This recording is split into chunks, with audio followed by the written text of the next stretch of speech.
अवधूत चिंतन श्री गुरुदेव दत्त श्री स्वामी समर्थ ओम नमो आदेश. मित्रांनो, दिनांक 19/4/2026 वार रविवारला आपल्या भारतीय संस्कृतीनुसार 3.5 मुहूर्तापैकी एक मुहूर्त पूर्ण मुहूर्त म्हणजेच अक्षय तृतीया. हे अक्षय तृतीया 19 तारखेला आहे. तर या दिवशी अक्षय पुण्य प्राप्तीकरिता आपण कोणकोणत्या गोष्टी आपण आपल्या घरी करायला पाहिजेत. हा अक्षय तृतीयेचा जो दिवस आहे हा मुख्यतः पितरांच्या सेवेचा दिवस आहे. या दिवशी ज्या घरी पितरांचे टाक वगैरे देवघरामध्ये स्थापन केले नसतील तर त्यांनी पितरांचे टाक घडवून आणून ते आपल्या घरामध्ये देवघरामध्ये स्थापन करावेत.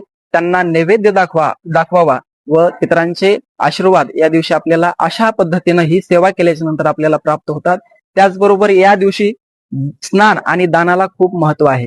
मग स्नान आणि दान याच्यामध्ये आपण काय काय करायला पाहिजे. तर स्नान म्हणजे काय की एखाद्या समुद्र ठिकाणी, त्याचबरोबर गंगा स्नान, त्याचबरोबर तीर्थस्नान, आणि हे जरी स्नान आपण करू शकलो नाही तर आपल्या घरी जर या तीर्थस्थानावरचं जर पाणी असेल, सप्त नद्यांचं पाणी असेल, कुठलं तरी गंगाजल असेल, हे गंगाजल पाण्यामध्ये आपण मिश्रित करून याचं स्नान करावं. आणि हे जरी नसेल तर आपण स्नान करताना सप्त नद्यांचं स्मरण करावं. गंगेचे, यमुनेचे व गोदावरी, सरस्वती, नर्मदे, सिंधू, कावेरी जलेस्मिन् सन्निधम करून हे असं सप्त नद्यांचं स्मरण करून स्नान करावं.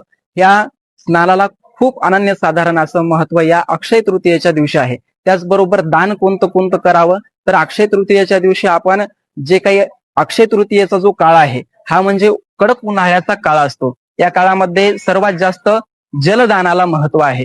मग आपण याच्यामध्ये जलकुंभ गरजू व्यक्तींना दान करू शकतो. त्याचबरोबर गायींसाठी, गुरांसाठी आपल्या दारी जर पाण्याची व्यवस्था असेल, कोणाच्या घरी बोर असेल, विहीर असेल, तर त्यांनी काय करावं की आपल्या दारामध्ये काहीतरी एखादं मोठं पात्र तयार करावं. त्याच्यामध्ये जनावरांसाठी त्या पाण्याचं दान करावं. त्याचबरोबर चिमण्यांसाठी छोटछोटाले जे काही मातीचे पात्र आहेत किंवा आपल्याला जे उपलब्ध पात्र आहेत त्यामध्ये कुठं झाडाला वगैरे पाण्याची व्यवस्था करावी, हे जलदान करावं.